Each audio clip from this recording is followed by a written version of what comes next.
le transport aérien. Alors déjà, est-ce qu'on se fait un peu peur ou pas? Enfin, que révèle cette tension sur le kérosène vue d'Europe Il déjà? faut faire attention avec les mots. Ouais. Il n'y a pas de pénurie à date généralisée. Il peut y avoir... Patrick Pouyanné s'est fait reprendre là-dessus. Au niveau de certains aéroports qui rationnent, des petits aéroports d'ailleurs, il peut y avoir des problématiques. Mais il n'y a pas de pénurie. Non, ce qu'il y a, c'est un choc.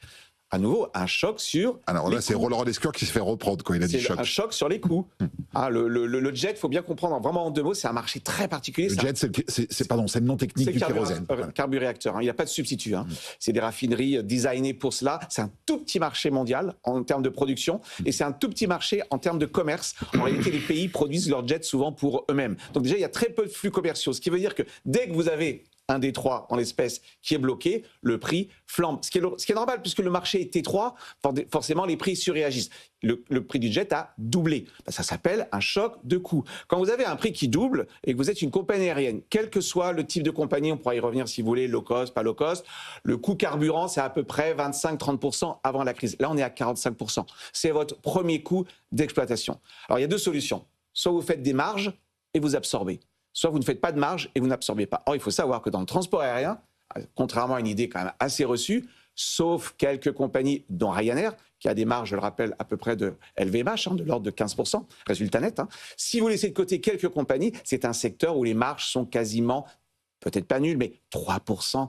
4%. Donc vous n'avez pas le choix. Si vous avez un choc qui affecte votre principal coût de production, coût d'exploitation, vous reportez dans les prix. Alors si vous reportez dans les prix, qu'est-ce qui se passe?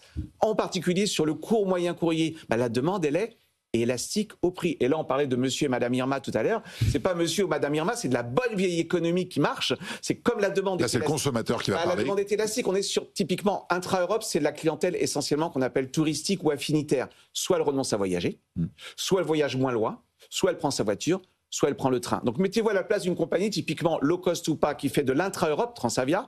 Vous avez un choc de coût qui va nécessairement se transposer en choc de prix du billet. La demande va baisser, vos avions ne sont pas remplis. Or, dans l'aérien, comme on gagne très très peu par siège, le seul moyen d'être rentable, c'est de remplir l'avion.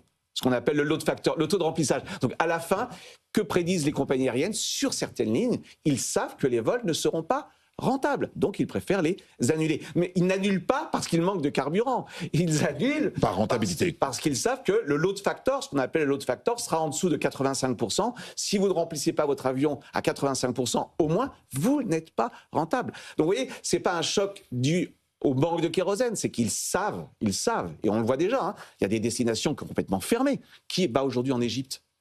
Personne. Donc si vous aviez prévu un vol Transavia Orly, Le Caire, vous annulez. Alors annuler, ça ne veut pas dire que la personne ne peut pas, bien sûr, être remboursée. Il y a un droit européen assez protecteur des passagers. C'est un autre sujet. Mais attention avec les mots. À date, il n'y a pas de pénurie au sens, on n'annule pas des vols parce qu'on manque de pétrole. Il peut y avoir des pénuries très localisées. Dans ce cas-là, ce que font les compagnies, c'est qu'elles font ce qu'on appelle